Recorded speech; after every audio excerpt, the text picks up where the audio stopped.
आज असार 15 गते राष्ट्रिय धान दिवस। मानो रोपेर मुरी फलाउने दिन। विभिन्न कार्यक्रम गरी मनाइँदै आजै दही चिउरा खाँदै। इलाममा नेकपा एमालेका नेता योगेश कुमार भट्टराईमाथि भीषण आक्रमणको प्रयास भएपछि योगेश कुमार भट्टराईले भने नेकपा एमालेलाई हमला गरेर कोशीको समस्या हल हुँदैन। राष्ट्रिय स्वतन्त्र पार्टी राजनीतिक अस्थिरताको पक्षमा नभएको सभापति रवि लामिछानेको भनाई। अहिलेको बजेटबाट व्यापारी वैदेशिक दातृ संस्था खुसी हुन नसकेको रवि लामिछानेको टिप्पणी। सरकार बनाउने विषयमा काङ्ग्रेससँग कुनै पनि कुरा नभएको पूर्व प्रधानमन्त्री केपी शर्मा ओलीको भनाई। जलहरीमा नाम लेखाएका ओलीले भने यो मेरो विषय होइन। ओली भन्छन् 11 किलोको सुन कहाँ गयो भन्ने थाहा भयो होला। कोशी प्रदेशमा एक सिट भएको जसपालाई 2 मन्त्री दिने अफर। अध्यक्ष यादव भन्छन् पक्षमा मतदान गर्दैनौ, सदन छाडेर मुख्यमन्त्री भागे। सांसदहरू 5 घण्टासम्म कुरेको कुरै। ललिता निवास प्रकरणमा जबरजस्ती पक्राउ गरिएको भन्दै 3 जना आरोपित पुगे सर्वोच्च अदालत। 5 पूर्व मन्त्री सहित 220 जना अनुसन्धानको घेरामा। सरकारलाई दिएको समर्थन फिर्ता लिने तयारीमा जनमत पार्टी। आखिर सीके राउतले किन गर्दैछन् त यस्तो फैसला? यसबारे सम्पूर्ण जानकारी। मदन भण्डारीले राष्ट्रियताको लागि खेल्नु भएको भूमिका प्रशंसनीय भएको पूर्व राष्ट्रपति विद्यादेवी भण्डारीको टिप्पणी। 11 घण्टा लगाएर पशुपतिनाथमा फेरि राखियो सुनको जलहरी। नेकपा एमालेलाई बदनाम गराउन जलहरी काण्ड मचाएको केपी शर्मा ओलीको टिप्पणी। कुदिएका 13 जनाकै नाम मेटेर पशुपतिनाथमा जलहरी गरियो पुनर्स्थापित। सरकारी सरह शिक्षकहरूलाई तलब दिन निजी विद्यालयहरूलाई काठमाडौँका मेयर बालेन्द्र शाहको निर्देशन। राष्ट्रपाले तोक्यो 77 वटै जिल्लामा सम्पर्क सांसद जनताको आवाज सांसदसम्म पुर्याउन मद्दत पुग्ने। गोर्खामा एक घरबाट 54 किलोको क्वाच क्रिस्टल ढुङ्गा बरामद। बम पड्काउँदै फिरौती रकम माग गर्ने गिरोहका 3 जना पक्राउ। बैंकको नक्कली फेसबुक पेजको जालमा पर्दा खाताबाट 12 लाख रुपियाँ गायब। तुलसी सहकारी घोटालामा सिटी सफारी चलाएर 8 वर्षमा कमाएको सबै पैसा सहकारीले खाइदियो। निजी क्षेत्रसँग सरकारको सहकार्य राम्रो भएको प्रधानमन्त्री पुष्पकमल दाहाल प्रचण्डको भनाई। प्रधानमन्त्री दाहालसँग परिसङ्घका नवनिर्वाचित पदाधिकारीको छलफल। अर्थतन्त्रमा परेको दबाव हटाउन आग्रह।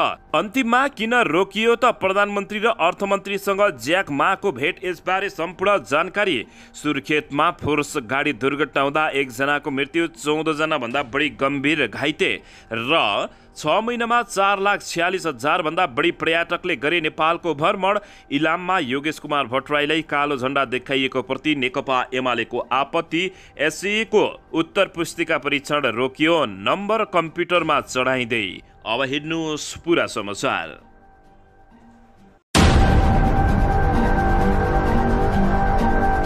दर्शक महानुभावहरू नमस्कार। नेपाली न्युज टिभीको न्युज बुलेटिन खबरमा यहाँहरूलाई हार्दिक स्वागत छ। सदाझै आज पनि तपाईँहरूमा देश तथा विदेशका महत्त्वपूर्ण समाचार अपडेटका साथ उपस्थित भइसकेका छौँ। दर्शक महानुभावहरू हामीलाई तपाईँहरूले कहाँदेखि हेर्दै हुनुहुन्छ नेपाल भए जिल्ला र ठाउँको नाम लेख्नुहोला। यदि विदेशमा हुनुहुन्छ भने आफू रहेको देशको नाम पनि लेख्न नभुल्नुहोला र हाम्रो च्यानल नेपाली न्युज टिभीलाई अहिलेसम्म पनि सब्सक्राइब गर्नुभएको छैन भने सब्सक्राइब गर्नुहोला, साथै सँगै रहेको बेल आइकनलाई दबाउनु पनि नभुल्नुहोला। आउनुहोस् दर्शक महानुभावहरू आजको पहिलो तथा विशेष खबरतर्फ लागौं। दर्शक महानुभावहरू आज असार 15 गते नेपालमा राष्ट्रिय धान दिवस भव्यताका साथ मनाइँदैछ। यो वर्ष सरकारले जलवायु अनुकूलित कृषि मैत्री प्रविधि धान उत्पादनमा वृद्धि भन्ने मूल नाराका साथ 20औं राष्ट्रिय धान दिवस समारोह रोपाई महोत्सव आयोजना गरेर देशैभरि दिवस मनाइएको छ। दर्शकबिन कृषि विभागका महानिर्देशक हरिबहादुर केसीको अध्यक्षतामा 3 साता अघि बसेको मूल समारोह समितिको बैठकले विक्रमसम्म 2061 सालदेखि मनाइँदै आएको धान दिवस तथा रोपाई महोत्सव मनाउने निर्णय गरेको थियो। धान नेपालको प्रमुख खाद्य बाली र खाद्य सुरक्षाको प्रमुख आधार रहेको बाली विकास तथा कृषिजन्य विविधता संरक्षण केन्द्रले जनाएको छ। दर्शकबिन आज असार 15 गतेलाई नेपाली समाजमा दही चिउरा खाने पर्वको रूपमा पनि मनाइने गरिएको छ। कामको चटारोले थकित भएका किसान शक्ति प्राप्तिका लागि दही र चिउरा खाने गरेका छन्। खेतीपाती बाहेक अन्य पेशा वा व्यवसायमा लागेकाहरूले पनि दही र चिउरा खाई असार 15 गते मनाउने गरेका छन्। दही चिउराले शरीरलाई शीतल भई शक्ति सञ्चय हुने समेत विश्वास गरिएको छ। दर्शक महानुभावहरू, किसान वर्षभरका लागि छाक जुटाउन यो महिना खेतीमा व्यस्त हुने गरेका छन्। त्यसैले दर्शक महानुभावहरू, आज असार 15 गते राष्ट्रिय धान दिवस मानो रोपेर मुनि फलाउने दिन हो भने विभिन्न कार्यक्रम गरी मनाइँदैछ। आज दही चिउरा पनि खाने कार्यक्रम रहेको छ। दर्शकबिन यसैबीच यता नेकपा एमालेका सचिव योगेश कुमार भट्टराईलाई इलाममा पहिचान पक्षधारले आक्रमणको प्रयास गरेपछि उनले एमाले र एमालेको नेतृत्वलाई हमला गरेर कोशी प्रदेशको समस्या हल नहुने प्रतिक्रिया दिएका छन्। उनले सामाजिक सञ्जालमा लेखेका छन्, नेकपा एमाले फरक विचार र मतलाई सम्मान गर्ने पार्टी हो। आज मलाई कालो झण्डा र आक्रमण गर्ने देखाउनेहरूको लागि अधिकारका लागि म स्वयं र म जस्ता लाखौँले लडेर ल्याएको विरोध गर्ने अधिकारको अभ्यास उहाँहरूले गर्नुभएकोमा लोकतन्त्रको सङ्घर्षमा हामीले बिताएको समयले सार्थकता पाएको अनुभूति भएको छ। सचिव भट्टराईले हिंसात्मक तरिका आफूलाई मान्य नहुने पनि चेतावनी दिएका छन्। उनले भनेका छन्, हाम्रो भनाइ यही छ कि विरोध शान्तिपूर्ण मान्यताभित्र हुनुपर्दछ। उत्तेजनात्मक निषेधकारी र हिंसात्मक तरिका हामीलाई मान्य छैन भन्दै चेतावनी दिएका हुन्। एमाले र एमालेको नेतृत्वलाई हमला गरेर कोशी प्रदेशको समस्या हल हुँदैन उनले बताएका हुन्। नेकपा एमाले वार्ता र संवादका लागि हर बखत तयार छ। मदन भण्डारी जस्ता युगको पुरुषको स्मरणका लागि गरिएको कार्यक्रममा बिथोल्न खोज्नु स्वयं उहाँहरूका लागि पनि लज्जाको विषय हो भन्दै टिप्पणी गरेका छन्। भट्टराईलाई इलाममा पहिचानवादी लिम्बुवान भेलिएन्टर्सका कार्यकर्ताले आक्रमण गरेका हुन्। पहिचान पक्षधारहरूले भट्टराई चढेको गाडीलाई रोक्दै पहिचान विरोधी होसियार भन्दै कालो झण्डा सहित प्रदर्शन गरेर गाडीमाथि आक्रमण गरेका थिए। उनीहरूले भट्टराई विरुद्ध नाराबाजी समेत गरेका हुन्। दर्शकबिन यसैबीच यता राष्ट्रिय स्वतन्त्र पार्टी रासपाका सभापति रवि लामिछानेले आफूहरू राजनीतिक अस्थिरताका पक्षमा नरहेको बताएका छन्। भरतपुर विमानस्थलमा पत्रकारहरूसँग कुराकानी गर्दै उनले रासपा मुलुकमा अस्थिरता नहोस् भन्ने पक्षमा रहेको बताएका छन्। हामी अस्थिरताको खेलमा छैनौँ, मुलुकमा अस्थिरता नहोस् भन्ने हाम्रो चाहना हो। रवि लामिछानेले भने, रासपा अहिले सङ्गठन निर्माणका क्रममा रहेको उनको भनाइरहेको छ। सङ्गठन निर्माणसँगै राष्ट्रिय स्वतन्त्र पार्टीले सरकारका काम कारबाहीप्रति निरन्तर खबरदारी गरिरहने समेत उनले बताएका छन्। फरक प्रसङ्गमा उनले सरकारले ल्याएको बजेट पास भए पनि यसले जनताको चाहना अनुसार काम गर्न नसक्ने टिप्पणी गरेका छन्। उनले भने, अहिले मुलुकको जुन अवस्था छ, अवस्था सुहाउँदो बजेट बनोस् भन्ने हाम्रो चाहना थियो, तर त्यो हुन सकेन। बजेट संसदबाट पास हुनुलाई स्वाभाविक रूपमा लिएको बताउँदै उनले अहिलेको बजेट नियमित बजेट जस्तो भएको बताएका छन्। अहिलेको बजेटबाट व्यापारी, वैदेशिक दातृ निकायहरू लगायतका संस्थाहरू खुसी हुन सकेका छैनन्, रवि लामिछानेले बताएका छन्। इतिहासमा पहिलोपटक मतदानबाट बजेट पास भएको बताउँदै उनले नागरिकको आवश्यकता सम्बोधन गर्न सरकारलाई आग्रह गरिने समेत बताएका छन्। दर्शकबिन यसैबीच यता कोशी प्रदेशका मुख्यमन्त्री सदन छोडेर भागेपछि सांसदहरू 5 घण्टासम्म कुरेको कुरै भएका छन्। यसैले कोशी प्रदेशमा सांसदको बैठक स्थगित आजसम्मको लागि भएको छ भने यता एक सिट भएको जसपालाई 2 मन्त्री दिने अफर आएको छ। जनता समाजवादी पार्टी नेपालका अध्यक्ष उपेन्द्र यादवले वर्तमान कोशी प्रदेश सरकारको पक्षमा मतदान नगर्ने बताएका हुन्। उनले कुराकानी गर्दै भने, अध्यक्ष यादवले सरकारलाई विश्वासको मत नदिने स्पष्ट पारेका छन्। मुख्यमन्त्री हिक्मत बहादुर कार्कीले जसपाका गैर सांसद समेतलाई मन्त्री बनाउने आश्वासन दिइरहेका बेला यादवले सरकारको पक्षमा मतदान नगर्ने स्पष्ट पारेका हुन्। हाम्रो माननीयले पक्षमा मतदान गर्नु हुँदैन, अध्यक्ष यादवले भने। मैले प्रदेश कमिटीलाई निर्णय गर्न भनेको छु। विपक्षमा मतदान गर्ने विषयमा छलफल भइरहेको छ। मध्य प्रदेशमा जसपालाई बिना शर्त नेकपा एमालेले सघाएको भन्दै कार्कीले सांसद बैठक छोडेर जसपाका नेताहरूलाई सघाउन आग्रह गरेका थिए। कोशी प्रदेशमा जसपाको एक मात्रै सांसद रहेको छन्, तर उनले गैर सांसदलाई समेत मन्त्री बनाउने आश्वासन दिएको जसपाका एक नेताले जानकारी दिएका छन्। मुख्यमन्त्री हिक्मत बहादुर कार्कीले जसपाका निवर्तमान प्रदेश सांसद जयराम यादव र वर्तमान प्रदेश सभा सदस्य निर्मला लिम्बुलाई मन्त्री बनाउने आश्वासन दिएको स्रोतले जानकारी दिएको छ। मुख्यमन्त्री नआएपछि आधा घण्टाका लागि स्थगित गरिएको कोशी प्रदेश सभा बैठक शुक्रबार बिहान 11 बजे बस्ने गरी स्थगित भएको हो। दिउँसोसम्म तटस्थ बसेको जसपाले पक्षमा मतदान नगर्ने भए भएपछि कार्की नेतृत्वको सरकार ढल्ने लगभग पक्का भएपछि केपी शर्मा ओली आत्तिएका छन्। एमाले र राप्रपा बाहेकका 46 सांसदहरूले मात्रै विश्वासको मत दिने बताएका छन्। कोशी प्रदेशमा राप्रपा पनि सत्तामै छ। राप्रपाका 6 सांसद छन् भने नेकपा एमालेका 40 रहेका छन्। नेकपा एमाले र राप्रपा बाहेक काङ्ग्रेसका 29, माओवादी केन्द्रका सभामुख सहित 13, नेकपा एकीकृत समाजवादी पार्टीका 4 गरी 46 सांसद रहेको जानकारी प्राप्त भएको छ। दर्शकबिन यसैबीच यता तत्कालीन प्रधानमन्त्री केपी शर्मा ओलीको निर्देशनमा पशुपतिनाथमा जलहरी राखिएको भए पनि अहिले त्यो आफ्नो विषय नभएको उनले बताएका छन्।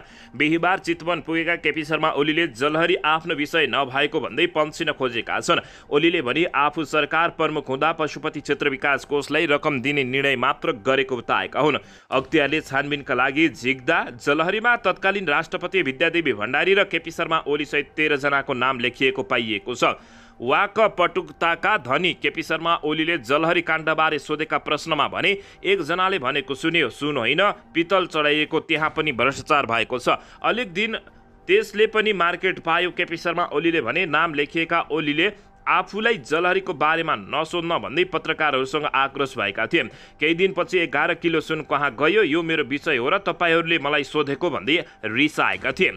असार 15 मा असार धान दिवस मनाउन केपी शर्मा ओली चितवन पुगेका छन्। धान दिवस मनाउन चितवनमै किन रोज्नु भएको हो भन्ने प्रश्नमा ओलीले राम्रो धान फल्ने जिल्ला सुनेको छु, कृषिलाई आधुनिकीकरण गर्नु पर्यो, कृषि विश्वविद्यालय यही छ, विश्वविद्यालयले कृषिको विकासका लागि योगदान गर्नु पर्यो उनले बताएका छन्। ओलीले सरकारले ल्याएको बजेट पास भए पनि यसले जनताको चाहना अनुसार काम गर्न नसकेको समेत टिप्पणी गरेका छन्।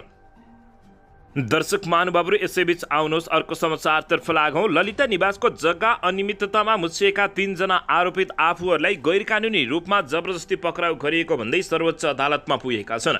आरोपितहरूमध्ये मिनबहादुर गुरुङ, धर्मप्रसाद गौतम र सुधीर कुमार शाहले सर्वोच्च अदालतमा बन्दी प्रत्यक्षीकरणको निवेदन दर्ता गरेका छन्। राज्यका निकायले कुनै पनि व्यक्तिलाई गैरकानुनी रूपमा पक्राउ गरे वा थुनामा राखेमा त्यसको कानुनी उपचारका लागि बन्दी प्रत्यक्षीकरणको निवेदन दर्ता गरिएको छ।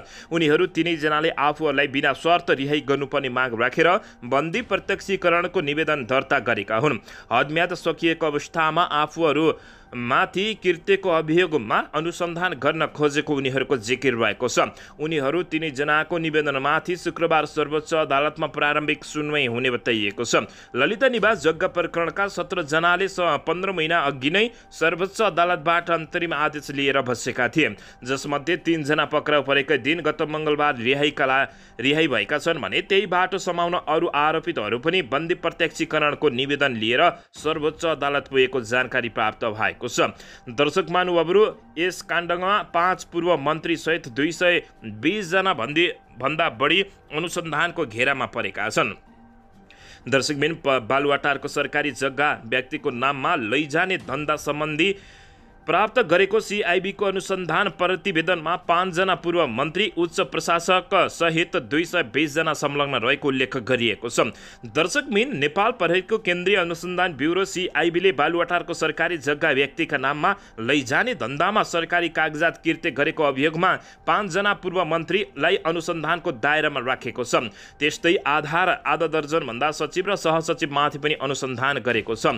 दर्शक महानुभावहरू, सिआइबीको एक दस्तावेज अनुसार अनुसन्धानको घेरामा रहेका पूर्व मन्त्रीहरू विजय कुमार गक्सेदार, डम्बर बहादुर श्रेष्ठ, चन्द्रदेव जोशी, जगत बहादुर बोगटी र सञ्जय शाह रहेको जानकारी प्राप्त भएको छ। गक्सेदार 2066 जेठदेखि माघसम्म उप प्रधानमन्त्री एवं भौतिक योजना तथा निर्माण मन्त्री रहेका थिए भने श्रेष्ठ शाह सोही मन्त्री परिषदमा कर्मश भूमि सुधार व्यवस्था मन्त्री र भौतिक राज्य मन्त्री रहेका थिए। दर्शक महानुभावहरू, यी अपराधीहरूलाई कस्तो सजाय हुनुपर्छ, तपाईँहरूले यसबारे प्रतिक्रिया दिन नभुल्नुहोला। दर्शकबिन यसैबीच यता सरकारलाई दिएको समर्थन फिर्ता लिने तीव्र तयारीमा जनमत पार्टी रहेको छ। बजेटप्रति रुष्ट हुँदै सांसद बैठकमा उपस्थित नभएको जनमत पार्टीले पुष्पकमल दाहाल प्रचण्ड नेतृत्वको सरकारलाई दिएको समर्थन फिर्ता लिने तयारी गरेको छ। सरकारले बुधबार बहुमतले बजेट पारित गरेको छ। आर्थिक वर्ष 2080-81 को बजेट विनियोजनप्रति रुष्ट जनमत सांसद बैठकमा अनुपस्थित भएको हो।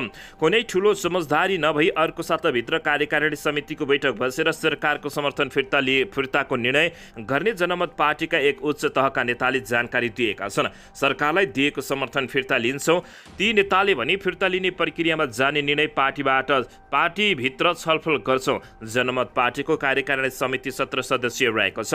जनमतका संसदीय दलका प्रमुख सचेतक अनिता शाहले सरकारले बजेटमा माग सम्बोधन नगरेको गुनासो गरेका हुन्।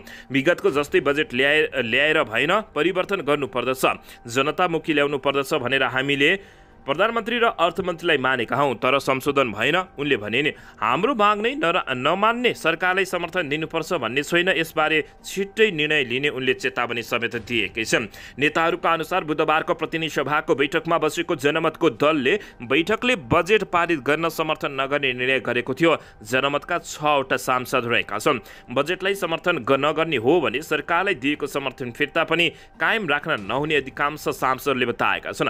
अध्यक्ष सीके राउतले पार्टीको बैठक बसेर निर्णय गर्ने जवाब दिएको शाहले बताए। दर्शक महानुभावहरू, यसैबीच यता सरकारी सरह शिक्षकहरूलाई तलब दिन निजी विद्यालयहरूलाई काठमाडौँका मेयर बालेन्द्र शाहले निर्देशन दिएपछि काठमाडौँका मेयर बालेन्द्र शाहीको जताततै हाई चलेको छ। काठमाडौँ महानगरपालिकाका मेयर बालेन्द्र शाह बालेनले निजी विद्यालयहरूलाई सरकारी विद्यालय सरह शिक्षकहरूलाई तलब भत्ता दिनुपर्ने घोषणा गरेका छन्। निजी विद्यालयहरूले शिक्षकहरूलाई कानुन तोकिए अनुसार तलब सुविधा नदिएको गुनासो आएको भन्दै मेयर बालेन्द्र शाहले सरकारी विद्यालय सरह शिक्षकहरूलाई तलब भत्ता उपलब्ध गराउनु निर्देशन दिएका छन्।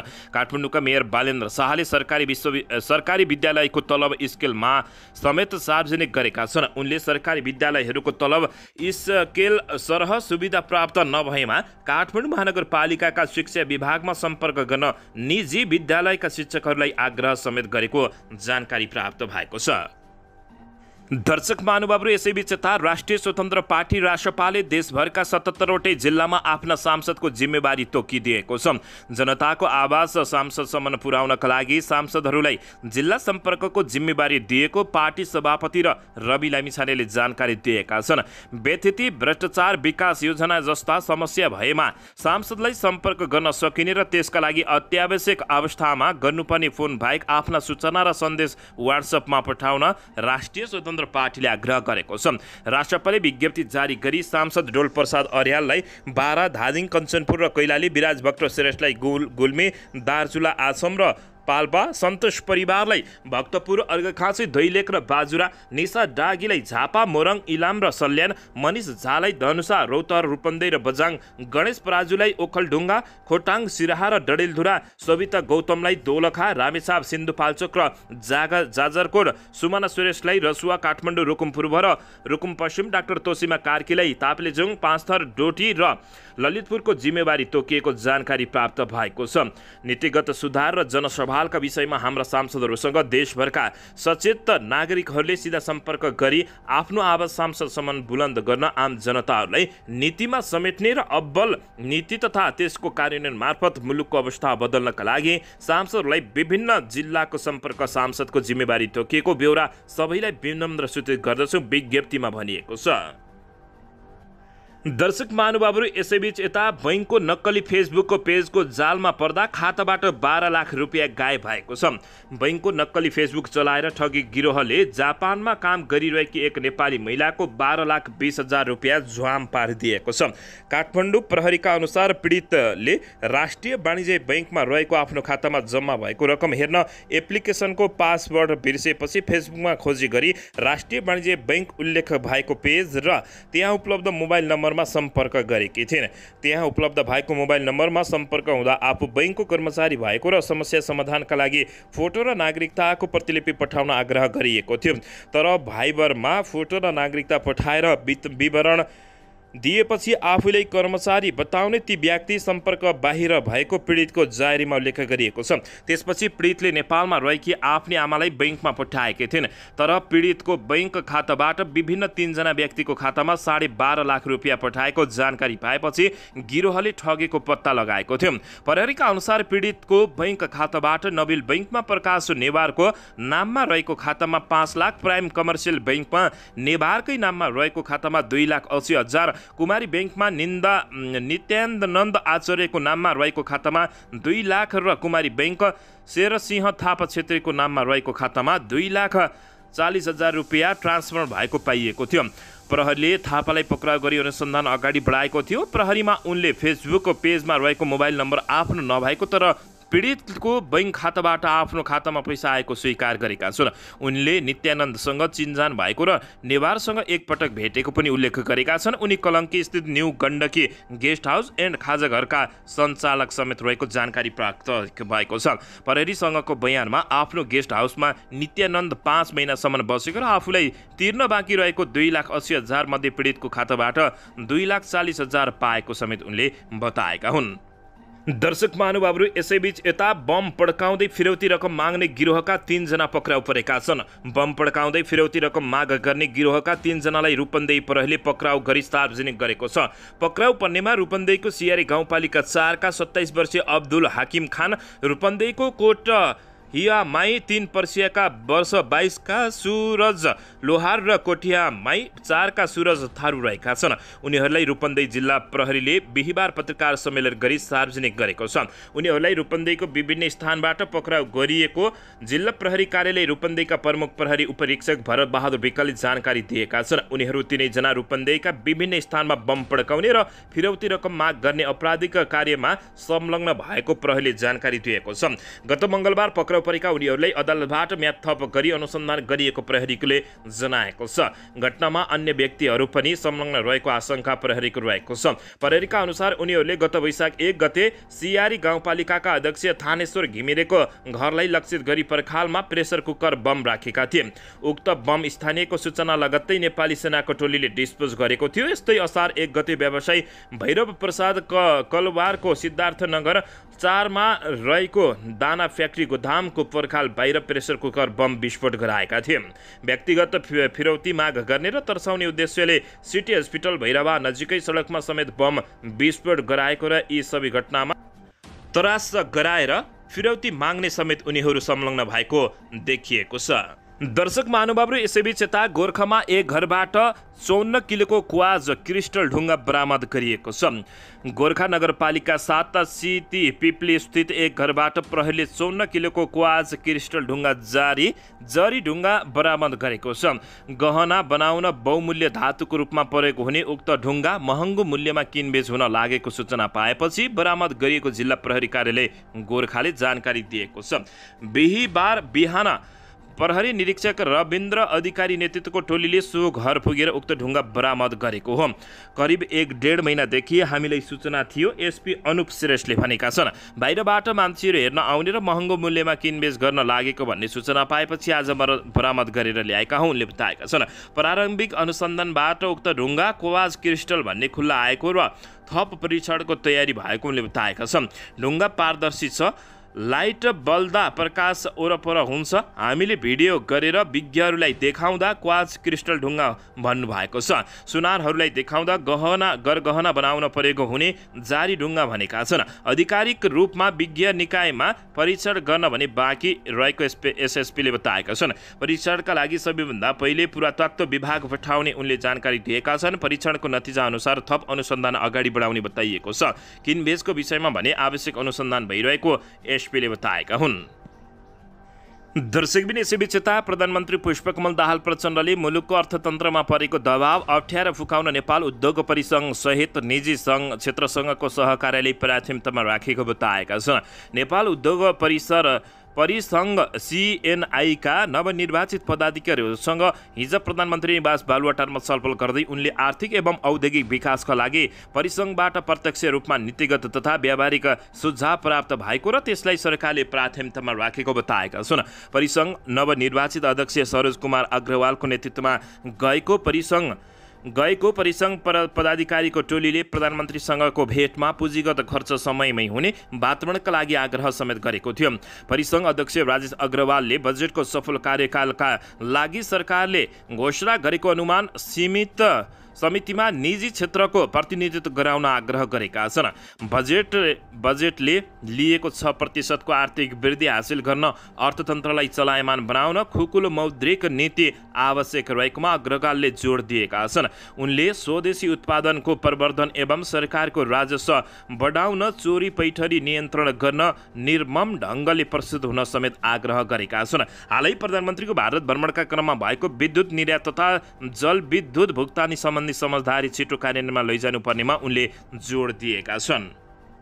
दर्शकबिन यसैबीच यता एससीको उत्तर पुस्तिका परीक्षणको काम सकिएको छ। राष्ट्रिय परीक्षा बोर्डका अध्यक्ष महाश्रम शर्माका अनुसार अहिले एससीको उत्तर पुस्तिका परीक्षणको काम सकिएर नम्बर कम्प्युटरमा चढाउने रुजु गर्ने लगायतको काम भइरहेको बताइएको छ। उनले भन्ने एससीको पुस्तिका परीक्षणको काम सकिएर नम्बर कम्प्युटरमा चढाउने रुजु गर्ने लगायतका काम भइरहेको छ। नतिजा कुन पद्धतिबाट प्रकाशन गर्ने भन्ने विषयमा भने अहिलेसम्म टुङ्गो नलागिसकेको हो अध्यक्षले बताएका छन्। उनी भन्छन् नतिजा कुन पद्धतिबाट प्रकाशन गर्ने भन्ने विषयमा अहिलेसम्म टुङ्गो लागेको छैन। पुरानै लेटर ग्रेडिङ पद्धतिबाट प्रकाशन गर्ने कि नयाँ गर्ने भन्ने विषयमा पनि केही दिनमा निर्णय हुने समेत उनले बताएका छन्। दर्शक महानुभावहरू यसैबीच यता 6 महिनामा 4,46,000 भन्दा बढी पर्यटकले नेपाल भ्रमण गरेका छन्। दर्शक महानुभावहरू सरकारले मुलुकको पर्यटन क्षेत्रको विकास र परिवर्तनमा उल्लेख्य प्रगति हासिल गरेको छ। कोभिड-19 महामारीको शिथिल बनेको पर्यटन क्षेत्र पुरानै लयमा फर्किएको छ। वर्तमान सरकार गठन भएको 6 महिनामा पर्यटन तथा नागरिक उड्डयनका क्षेत्रमा देखिने गरी सुधार भएका छन्। सरकारले सार्वजनिक गरेको 6 महिनाको प्रगति विवरण पनि सांस्कृतिक पर्यटन तथा नागरिक उड्डयनको क्षेत्रमा उल्लेख प्रगति भएको जनाइएको छ।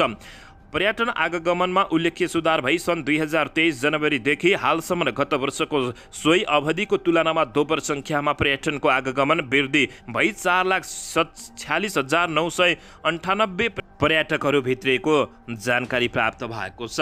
दर्शक महानुभावहरू यसैबीच यता सुर्खेतमा फोर्स बस दुर्घटना हुँदा एकजनाको मृत्यु भएको छ भने 14 जना घाइते भएका छन्। सुर्खेतमा फोर्स गाडी दुर्घटना हुँदा एकजनाको मृत्यु भएको छ भने 14 जना घाइते भएको खबर प्राप्त भएको छ। मृत्यु हुनेमा नेपालगञ्ज उपमहानगरपालिकाका 22 बस्ने 50 वर्षीय फहित अन्सरी रहेका छन्। गम्भीर घाइते भएकी उनको प्रदेश अस्पतालमा कालागाउँमा उपचारका क्रममा मृत्यु भएको जिल्ला प्रहरीले जानकारी दिएको छ। वीरेन्द्रनगरबाट नेपालगञ्जतर्फ जाँदै गरेको V1 ख 337 नम्बरको फोर्स गाडी भेरी पुल नजिकै दुर्घटनामा परेको थियो। घाइतेहरूको प्रदेश अस्पताल, देउती अस्पताल, सुर्खेत अस्पताल र माया नर्सिङ होममा उपचार भइरहेको जानकारी प्राप्त भएको छ। सबैको अवस्था सामान्य रहेको पनि प्रहरीले जानकारी दिएको छ। गाडी अनियन्त्रित भएर दुर्घटनामा परेको हो। 16 जना सवार गाडीका चालक भने फरार रहेको जानकारी प्राप्त भएको छ। दर्शकबिन यसैबीच यता 11 घण्टा लगाएर पशुपतिनाथमा फेरि सुनको जलहरी राखिएको छ। 11 घण्टा लगाएर पशुपतिनाथ मन्दिरको गर्भगृहमा सुनको जलहरी पुनर्स्थापन गरिएको छ। सो पुनर्स्थापनमा केपी शर्मा ओली, विद्यादेवी भण्डारी लगायतकाहरूको नाम भने मेटाइएको छ। सुनको परिणाममा गडबडी भएको उजुरी परेको 2 वर्षपछि अख्तियार दुरुपयोग अनुसन्धान आयोगका कर्मचारी जलहरीको तौल नाप्न आइतबार पशुपतिनाथ पुगेका थिए। सोमबार बिहान 2 बजे निकालेको जलहरी बुधबार साँझ 6 बजे पुनर्स्थापना गर्नु सुरु गरिएको थियो। सुनको जलहरी हाल्नकै लागि बुधबार दिउँसोदेखि भक्तजनहरूलाई मन्दिर प्रवेशमा रोक लगाइएको थियो। मन्दिरमा सुरक्षाकर्मी तैनात गरिएको थियो। पशुपतिनाथ नियमित आरती बाहेक अरू पूजाआजा भएको थिएन भने पहिले राखेझैँ गरेर मिलाएर राख्न कालीगढहरूलाई समय लागेको थियो।